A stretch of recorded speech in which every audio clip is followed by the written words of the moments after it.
Hello students, how are you all? In the previous session, we discussed about pressure and the definition of the pressure and how the pressure exerted by the solids. Here, today's session, we are discussing pressure exerted by the liquids. So, what is the pressure and how the pressure is exerted by liquids? Here, like solids, liquids do not have a definite shape. Solids have a proper shape and we cannot change its shape.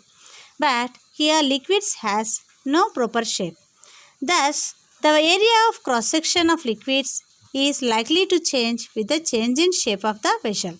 So, the vessel which shape you will take, the area of cross-section will changes according to that. Let us perform the following investigations to find out the factors which determine pressure in liquids.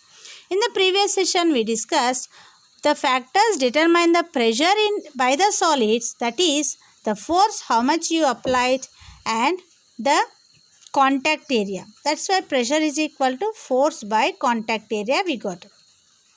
So now like this, here how the pressure determined in liquids by which factors? The first factor is the pressure exerted by liquid is directly proportional to height of the liquid. So what is the meaning of here?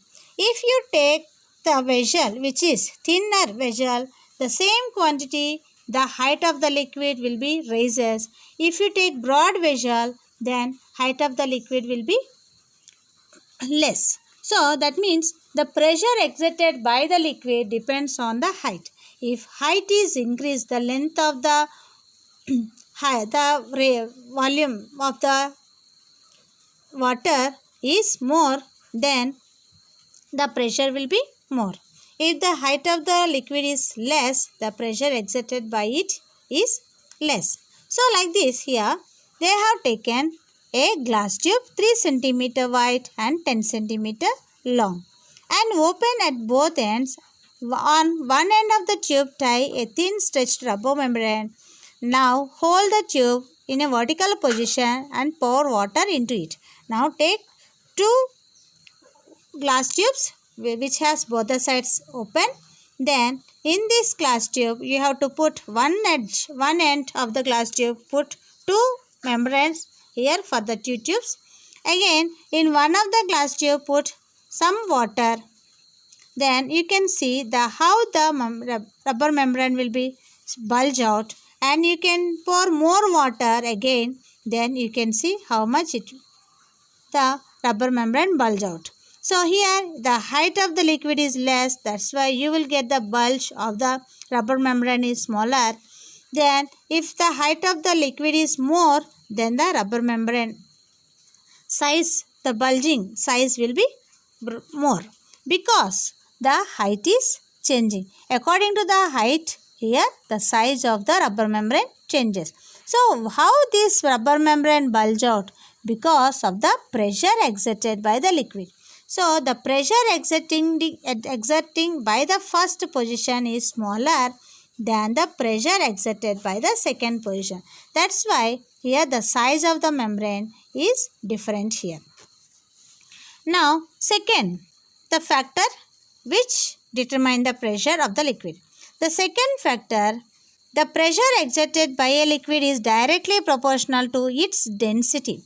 So the liquid what you are using here, if you use small denser liquid, then you will get small bulge. Then if you use more density liquid, then you will get more bulge. That means the pressure exerted by the water is more than the pressure exerted by kerosene in this activity, because water density is more than kerosene density.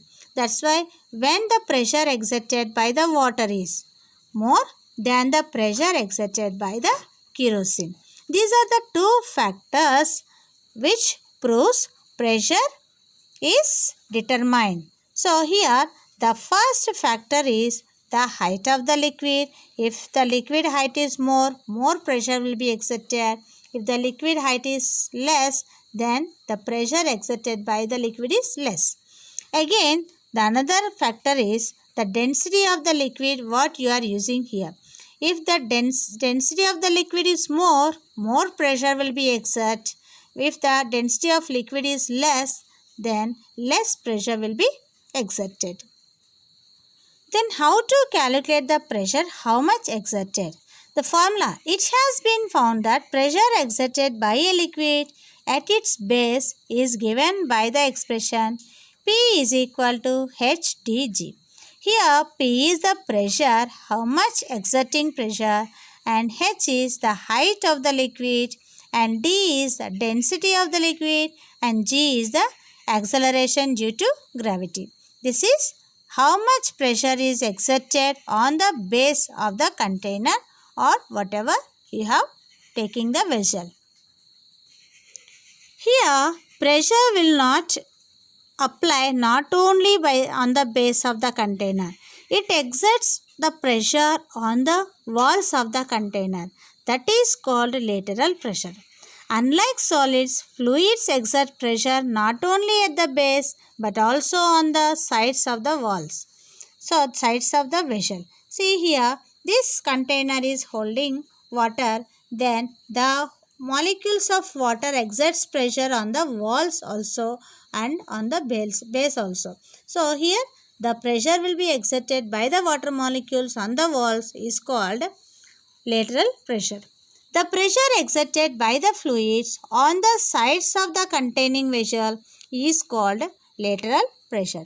That how can you prove? Here they have given and one investigation you go through. Here they have taken a small cylinder with a small opening near the base. Tie a small rubber balloon to the side opening as shown in the figure. Now gradually pour water into the cylinder. You will observe that with the increase in the level of water, the balloon starts bulging. The more depth of water, the more lateral pressure. If the hole is done, if you take very depth, then the depth there is more pressure will be exerted. That's why here rubber balloon will get more bulge. So like this here, the more depth of the water, that is nothing but height of the water. We already learned that if height is more, then pressure exerted by the liquid is more. That's why if the depth of water is more, then the lateral pressure also will be more. Now, here because of this, have you get any consequences? The walls of the dams are made by very thick at the base, so that they can withstand lateral pressure as illustrated by below. If you observe the dams, by construction, when they are constructing dams, they will take care to keep the base of the dams will be broad by comparing with the top of the dam. Why? Because when the pressure exerted by the water, that is lateral pressure, when the depth is increasing, then lateral pressure will be increases. That's why if they did not construct broader, then what happens? This dam will be collapsed. That's why they take care while constructing very thick at the base they will construct. Now liquids exert same pressure in all directions at a given depth. At a particular depth, for example here you can, at a particular depth, here in this depth, all the sides, all the directions, the pressure exerted by the liquid will be same. How shall we prove that? At the given depth, the pressure exerted by the liquid in all directions, it is same. Then how shall we prove that? Materials required. U-shaped glass tube, a wooden board and a plastic or rubber tube, sellotape, a small funnel cut from a thistle funnel, a piece of rubber from balloon, and a strong cotton thread, a tally cylinder filled with water. A tall cylinder filled with water we have to take. Then how to measure this? For this method, mount the U glass tube on the wooden board and secure it with sellotape. Hold the wooden board in vertical position by some iron stand or otherwise as shown in the figure. Pour colored water into U tube such that the limbs of the half filled with colored water. The improvised apparatus so formed is commonly called as manometer. What we prepared now with a U-shaped glass tube and the wooden board and all with the color water. This apparatus is called manometer. This is used for measuring the pressure of the liquid.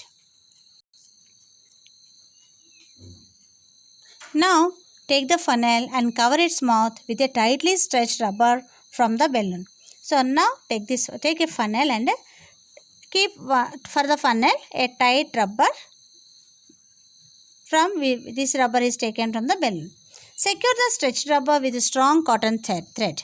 Now this rubber you have to tie up with a thread. Then connect the stem with the funnel to a rubber tube. This funnel you have to connect to a rubber tube. So for the rubber tube you have to connect this funnel. Then connect the other end of the rubber tube with the limb of the manometer. Now this connected to the one end of the manometer like this. Now take the tall cylinder and fill with water. Now we have to take one tall cylinder with water. Lower the funnel in the water to the level PQ as shown in the figure. Now lower this funnel. Take inside this funnel. Then you will notice that level of water in the limb B of the manometer rises. So from A2, before the level of the water is up to here, then when you immerse this funnel inside the water, then what happened? This level of the water is raised up to the B direction. Now, the difference in the levels of water in the limbs, the difference in the water of the limbs, A and B limbs, will give the pressure of the liquid at PQ. Here in this particular height, what is the liquid exerting? What is the pressure exerting by the liquid? Come to know the difference of these two levels. So, like this we will find out pressure in the liquids by using the manometer. Now, turn the funnel as shown in the figure. Now, at the same height, same depth, you have to turn the direction of the funnel. Now, before we kept downward direction, now turn to the left hand side. Again, keep upward direction. You can see in these three cases, at the particular height, in any direction, downward or left hand side or upward direction. Here, the level of the liquids in the limbs are same. That means pressure exerted in the liquid at particular depth is same. Thus, this investigation conclusively proves that liquid exerts same pressure in all directions at a given depth. Thank you children. Have a nice day.